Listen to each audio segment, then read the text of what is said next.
It's Cartooniception.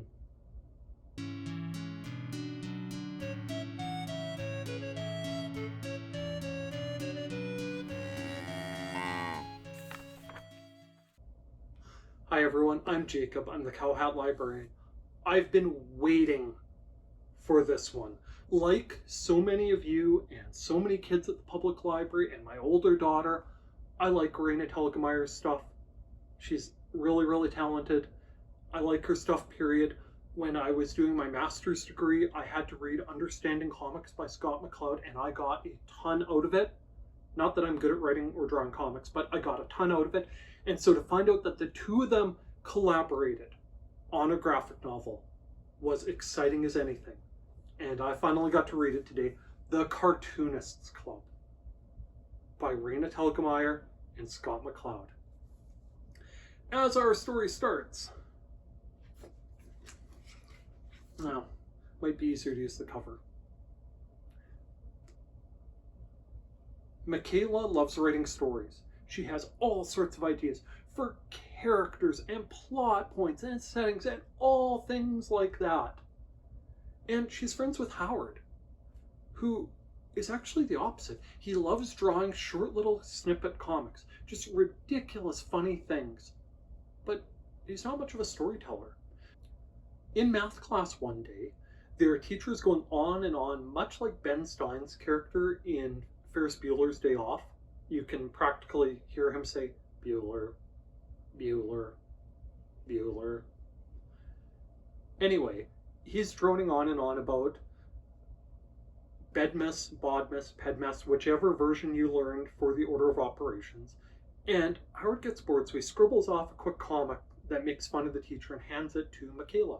And she starts laughing at it because it's a great caricature of the teacher, and it's just this funny, not very respectful comic. And the teacher isn't impressed and reminds Howard that he needs to pay attention and not doodle in math class. And they head on their way. Well, Michaela asks to see that drawing again. And in the course of looking for it, Howard spills out his backpack, and there are tons of drawings. There are little sketches and doodles and short little like snippet comic things. And Michaela loves them. He doesn't, because he says, well, they don't have any story. They don't go anywhere. I don't know about them. And she says, well, I have the opposite problem. I have all the story, but I can't draw for the life of me. And they find out that they have a common love of a particular comic series. And they decide that they could work together on this comic. And they agree to meet in the library after school to work on it together. And so that first day, they're making more noise than they should, and they're working together on this thing. And the school librarian pops her head over to talk to them, and her name is Miss Fatima. And she has a lot to say about how comics work and so on. And in the course of things, the two of them decide that this is pretty great. They should form a club where kids can do this. And meanwhile, there was a girl sitting there, and her name is Linda, and she just tries to ignore the noise they're making. And when Michaela and Howard leave, Miss Fatima comes over and talks to Linda, and she's been sketching. She's not ready to show anyone her sketches yet, but she quietly grabs a flyer for the Cartoonists Club as she heads out. So the next day, Michaela and Howard head there, and they're thrilled to see that they, in fact, have two more members. Linda, who is sort of off to the side and not really participating, and a student named Art, who is just thrilled to be there, and they have all the supplies anyone could ever imagine. And they're all ready to get going, and Howard and Michaela don't really know how to make a comic, and so they ask, and Miss Fatima starts explaining the process of it, and explains that, well, some people do it this way, some people do it that way. Really, you have a lot of flexibility, which isn't what Michaela and Howard want to hear. They want clear, simple directions. Do A, do B, do C. And their takeaway from it, from all the discussion about the different materials you can use and the different things you can use and the different processes you can take, is that they need a sable brush. Well, it's the one thing Art doesn't have, but Linda does. And she loans it to them, and Art loans her an eraser, and the four of them work on their stuff and seem to be happy about it. Over the course of things, they keep meeting, and Miss Fatima keeps talking to them about aspects of comics, about how artwork works, about how pacing works, about how setting works, about how to draw things fast, how to draw things slow, how to draw different ways. Art and Linda work together on a discussion of how to show faces and expressions in comics through 6 basic face types and body language. And it's neat stuff. And the 4 of them get a little bit closer and they work on stuff together and they help each other through stuff. And they even make their own mini comics made out of a single piece of paper folded multiple times and cut carefully, and learn how to make them properly on a copier so they can mass produce them. And they even start selling a couple to their fellow students. And it culminates with a small town comic convention being held in their town. And they want to go as their club to sell some of their comics and talk to people. Now this is a big, big thing because Howard's dad does not approve of comics. He doesn't like them. He doesn't want Howard reading them on weeknights. Michaela isn't sure about her comics. That she's got the story, but she has such a hard time compressing all the stories she wants to tell into these tiny 6-page comics. And Art's fairly happy-go-lucky and is very, very creative at the things they create comics out of, so they're happy to go. And Linda isn't really sure either. Her sketchbook and the comics she's been working on privately is something very, very close and personal to her.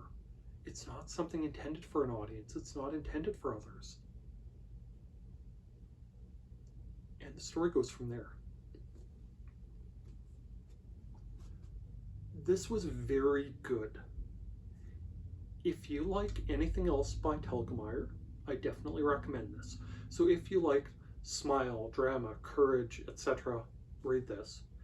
If you liked Understanding Comics by Scott McCloud, and you wanted a slightly more approachable version for the younger people in your life, for your students, for your children, the How to Make Comic Stuff that Miss Fatima presents is a more kid-friendly version of the advice that McCloud gives in Understanding Comics.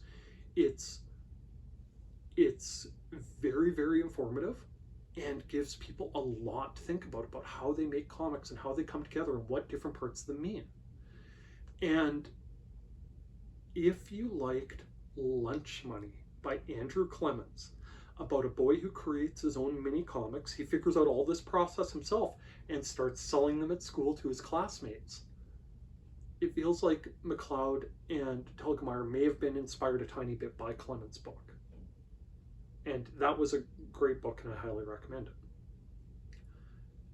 it. And ultimately, this is really, really good. Does it rate as one of my all-time favorite graphic novels? No. But it's definitely a really, really solid one that if the kids in your life like comics, they're going to get a heck of a lot out of. If they like stories about friends getting together over comics. If they liked Gail Galligan's newest, which the title is escaping me right now, but I'll put it on the bottom of the screen once I have 2 seconds to look it up. They'll get a lot out of this. I recommend it. Now, with that said, it wasn't perfect. There are spoilers ahead, and I have to talk about the deal breaker. The deal breaker is simply this. I loved the story they were telling. I liked the informative comic sections. The fourth wall breaking part where the characters realize they're in a comic book, or they're talking about a comic that they're drawing where their characters are them in a comic book. It's not 100% clear. It just, independently, the parts are all A-tier content. They're great. There's a really good story about friendship and comics here. There's really good explanation about how comics work and how you can draw them and how you can achieve different effects. There is some very interesting meta content in here, breaking the fourth wall about comics. All 3 of them are great.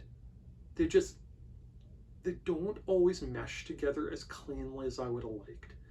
It feels like the story's going along and I'm having fun, and then it stops. And it's explaining how comics work, which I enjoy, and it stops. And it's back to the story, which I enjoy, and it stops. and it's break the fourth wall, explain comics time, and it stops. And it just, maybe if I hadn't read this in one sitting, it wouldn't have felt quite so jarring. If I had taken breaks, if I had come back to it over the course of, 4 or 5 sittings, maybe it wouldn't have felt so jarring. Reading in one fell swoop, though, it did seem kind of abrupt at times, and I'm not sure what could have eased it. It kept it from meshing quite as well as it could have. Anyway, as the story continues, they all do end up going to that comic show together, and Howard's dad supported him by doing this and taking him there and even helping him to do some color printing for the covers of his comics. And Linda felt good enough about things and wanted to share her stuff with the world that she did color versions of her comic that was about her family and her dad, and how her mom and dad and her used to dance together, and then her dad got sick and died, and how she's dealing with that. And she takes it to this thing. And Michaela takes her comics to this thing, even though she doesn't think they're that good, and she's not sure how to get people to care about them, even though she's got a couple fans in her school. And art is just happy to be there, and they have some incredible mind-bending art that I'm sure was inspired by Scott McCloud's other work, Reinventing Comics. And it's ridiculously inventive, but would be horrendously hard to read, in my opinion. And in the course of things, they all get what they want from the convention. Howard gets acceptance from his dad. Art gets to share their creative art with the world. Linda gets to share her story with someone else who very, very badly needed to hear it. And Michaela gets some encouragement from an unexpected source. A talented comic artist in there who thinks that her work is pretty decent and gives her a bit of encouragement and encourages other people to go see the comics at the Cartoonists Club table. In some ways, it reminded me of the dynamic between Rainbow Bite and Astrid in Victoria Jameson's Roller Girl graphic novel. And it felt very similar, and I liked it quite a bit. I like it, I recommend it, go read it. Go borrow it from your public library, or if you have an aspiring cartoonist in your life, go buy them a copy of this.